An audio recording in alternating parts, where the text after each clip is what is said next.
Okay, hey everyone, welcome to Comic Essay. My name is Sean, and today we're going to be finishing part 2 of volume 1 of Spider-Man Miles Morales, basically.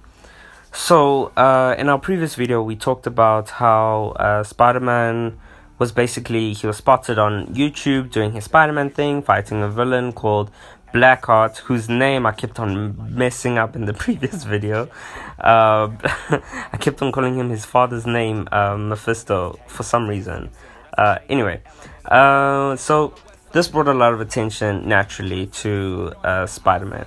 Everyone was going crazy because of how there were rips in his suit and how he's either Hispanic or he's black and he's not white. So it's a great accomplishment across the board for diversity in its totality.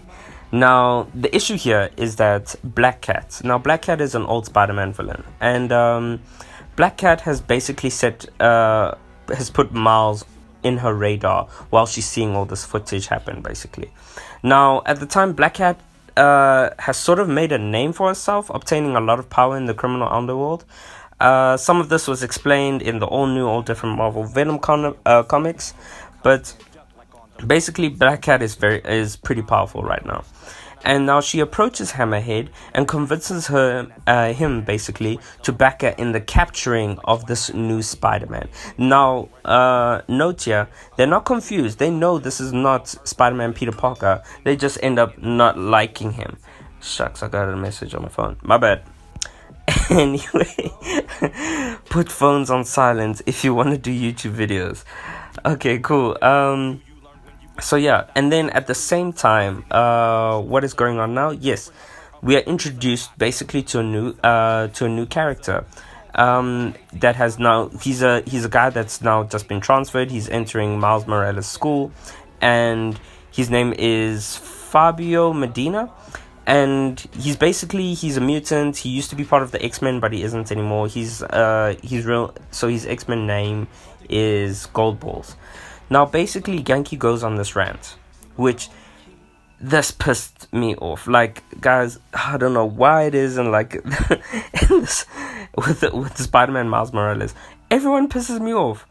And it's not everyone, it's basically his grandmother and Genki right now. So Genki goes off on this rant saying, hey Miles, go chat to this guy, man. Go make friends with him because like you guys are superheroes, you both got powers. But Spider-Man, he's not a mutant, alright? But anyway, you both got powers, you both do the superhero thing, whether he's retired or not, doesn't really matter. You know, you need to relate to people. I understand Genki's coming from a good place. But then he goes ahead and he tells Goldballs basically that, hey, this guy Miles over here, he's Spider-Man. And Goldballs even recognizes that, dude, if this is true, like, you shouldn't be telling people this in the first place. And Miles basically storms off. Miles is pissed, basically. And I would be pissed as well. Damn you, Genki. Genki must die. I apologize for all the Genki fans. But now, because of this, Miles goes around, he does the Spider-Man thing, he leaves school and he does the Spider-Man thing, he's surfing the webs around the city, and he basically gets attacked by these rockets that get shot up to him from a rooftop.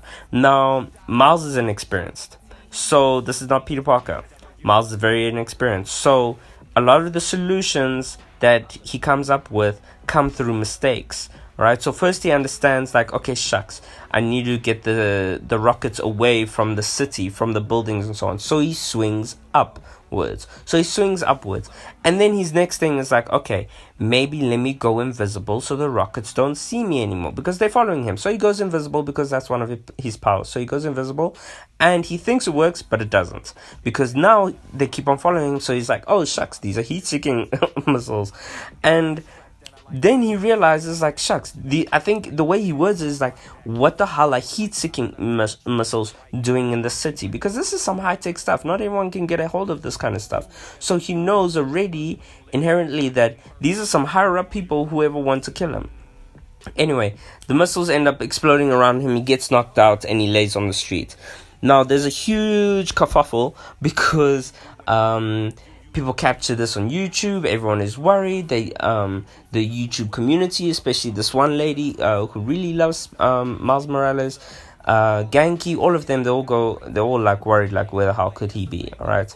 So what basically happens is we pick up with Miles. Miles is tied up to a chair. Black Cat and Hammerhead and his team, they're all around there wondering what to do with him, and then they basically just run like a scan on his fingerprints, right? They take off his mask so they can see who he is, and they run a scan on his fingerprints. And the problem with this is that they realize that he's not on any database. Not like, and Hammerhead points this out, like, okay, shucks, so he's just a kid who hasn't been to jail. No, he's not on any database, no birth records, no nothing. Like, he doesn't even exist. And immediately Black Cat jumps to a conclusion like, shucks, this kid's got connections. This kid could be associated with S.H.I.E.L.D. We should have left this building 10 minutes ago, which is warranted, because S.H.I.E.L.D. is not to be messed with. So basically, but as like they start packing up, Miles is able to get one of his Venom stings on the guy that does the fingerprint scan on him. He does this Venom Blast thing, which is another evolving of his powers, which for anyone who watched my previous videos actually on Spider-Man Miles Morales, I think it's kind of ridiculous about how, or maybe I tweeted it, but I do think it's kind of ridiculous on how his powers are just constantly evolving. Like, it's kind of ridiculous. You're going to see it later on more and more and more. Like, Peter Parker's powers didn't evolve. They basically, but warranted, Miles Morales is from the Ultimate Universe.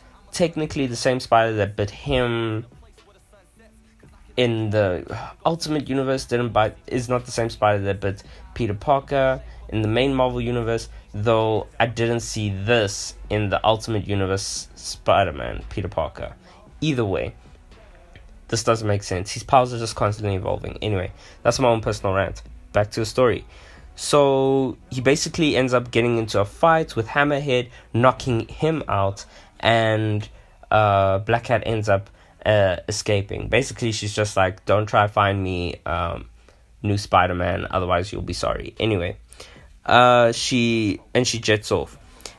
Now, while this is happening, after that happens, Miles goes and he ties up, obviously, the only reason I'm including this because this is kind of funny, he ties up Hammerhead and all his goons by the police station, webs them up, and I think one of the police officers is like, like back in my day, like, Spider-Man used to leave a note, it's not like something like you could take to court. It was completely admissible in court, but it was polite, basically. So, which I thought was also very funny, but I also, like I said, this is very much introducing the concept of this is a new Spider-Man. He's trying to get his bearings, and he's not like Peter Parker at all. Now, while this is happening, near the end of this, we are seeing Miles's mom and his grandmother, who pisses me the hell off again. They're having lunch or whatever, and now they're obviously worried about Miles, because previously in the previous video we talked about how he wasn't doing well at school and so on, because he's struggling to balance being Spider-Man and being Miles Morales at the same time. So they think he's on drugs. They're getting worried because they're paranoid, and also because the grandmother's an ass. And and the thing is, so now she hires a private investigator to go find out what the hell Miles is doing. And guess who she hires? Jessica Jones, our favorite private eye. So it sort of ends with that, which is actually pretty cool, and what you guys are gonna see is, it's just dope. Anyway, and that's it. If you like the video, please like and subscribe. Please follow us on Twitter. Follow me on Twitter. Twitter account is down there, Comics NSA. And please also help and support us on our Patreon page. Alright, cool. I'll catch y'all later. Cheers.